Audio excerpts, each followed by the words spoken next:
economics there. You know, I'm all in favour of taxing all of the rich, whether they're a rich person who calls themselves a Muslim, calls themselves a Jew, a Christian, an atheist, a Buddhist, whatever. It's not their personal beliefs that I'm concerned about. That's entirely a private matter for themselves. What I'm concerned about is they've got a huge amount of money there that they're hoarding for themselves that can be used to pay for education, healthcare, public services, public transport, pretty much everything that people need.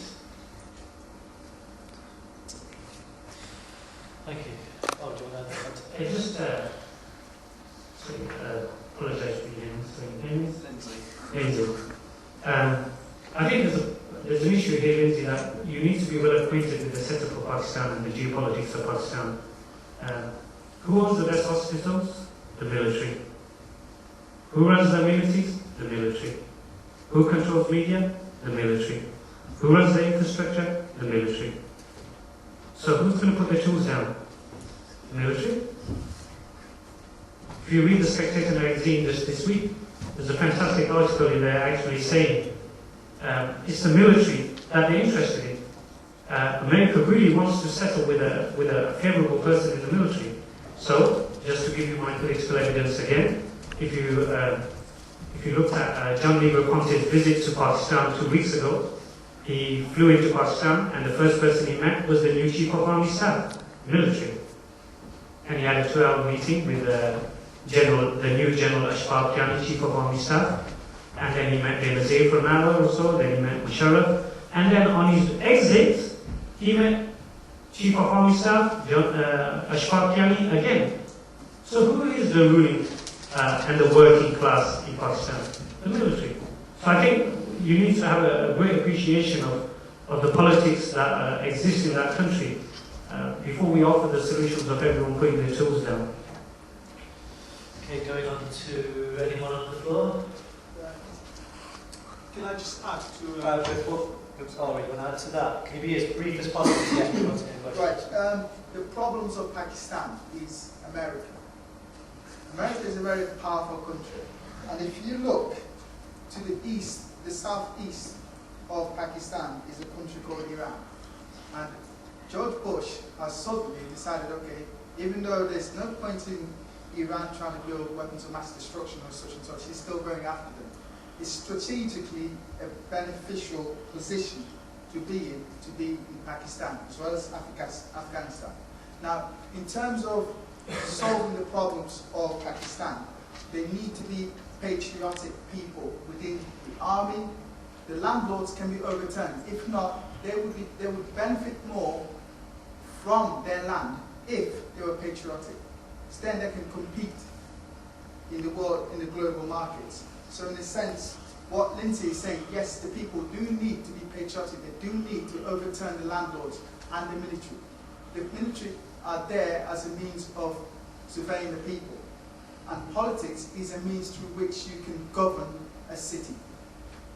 So, in a sense, the people do have a great influence on it, but at the moment, the people either don't understand that, or they haven't got a leader as such within them, or they haven't found the strength in them to say, okay, enough is enough, we need to stand together now. Like you said, it was 5%, was it, landlords, and they control 65% of the land. The rest of the people can overturn all of them. As long as they do that, and they can overturn first the landlords, and then they're in control of their resources, and in control of their economy, and they can then economically grow. America cannot come in then to say, okay, do this or do that. The same thing happened in China. Can we just wrap up? Okay, sorry, so I've got loads of questions. Is that okay? Was there a question? Sort of a nice idea, like the Islamic solution to like all the problems in the world. I'm sure you'll agree, but how practically would you get that into? You said democracy is not the answer. How without democracy would you get Islam into politics like that? Question. It's a $1 million question. How are you going to implement Islam? If you look at Islam, as you agree, it's a solution to all our problems. But the way you build it, let's look at some research done in the West. Let's look at the Maryland report that was issued a couple of months ago. It says over 75% of the people in Pakistan, they want Sharia. They want Sharia law. Okay, but what's stopping them? What's stopping them is the brutal regimes. So ranging from Uzbekistan, the Middle East, even the Indian subcontinent, there is a very strong force which is backed and funded by America to suppress the voice of Islam. So you find that no matter where you go in the Middle East, no matter where you go in the Muslim world, people want the return of the Sharia. Now how do we bring the return of the Sharia back? Is by creating an opinion for it, speaking to the people who hold the power, convincing them, and implementing the whole the system of the caliphate. The caliphate system will actually the judiciary, the ruling, the economic, the social system. All these systems, the foreign policy, they'll all be enacted under one umbrella, under the umbrella of the caliphate. Now, the caliphate is not a new phenomenon, neither is it an issue for the, which is linked to terrorists, which we are made to believe that anyone calling for the caliphate is definitely by default a terrorist and an extremist. It's a very simple question. Why doesn't the West, America and Britain, and the Western powers allow the Muslims of the Muslim world to define their own political destiny? Why not? Why can't the people of Pakistan define their own political destiny? Why can't the people of Syria define their own political destiny? Why is it that political opponents in Uzbekistan are boiled to death? Why? It's because there is a consensus in the world that America's war on terror is there to suppress this voice. So how does this voice come back about? Is by continuous struggle, building the opinion, and building people of influence. So in the terms of Pakistan, you would be a brighter man than myself studying in such an institute. You will find that when Musharraf first came into power, he had to reshuffle his army every other month. In fact, Christina Lamb, she wrote an article not so long ago in Prospect magazine, I believe, and she was discussing just 2-3 weeks ago, Musharraf had a dinner for the newly appointed Chief of Army Staff, Ashfaqian.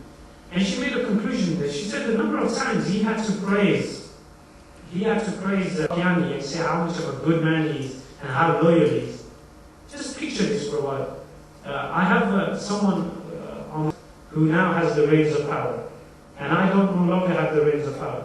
And I always say, Usman, you're a brilliant guy. You know what? There's no one as good as him. He's brilliant. Why does he come saying this? Because I feel my position. I know the reins of power no longer lie with me.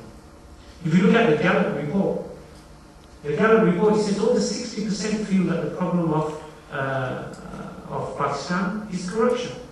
Also 68% believe that the US is a threat to Pakistan. Why don't we hear this?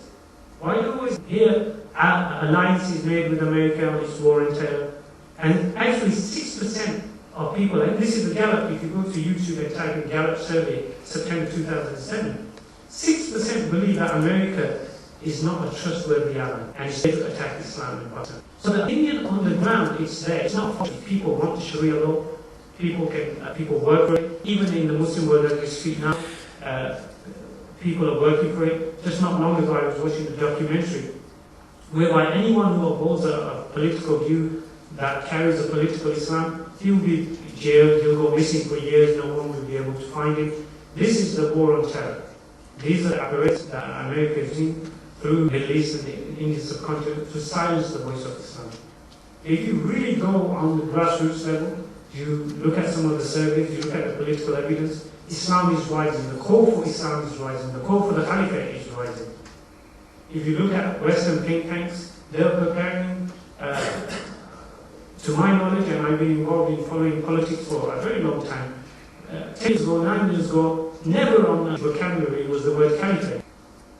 He knows how to spell it. How is that? How is it?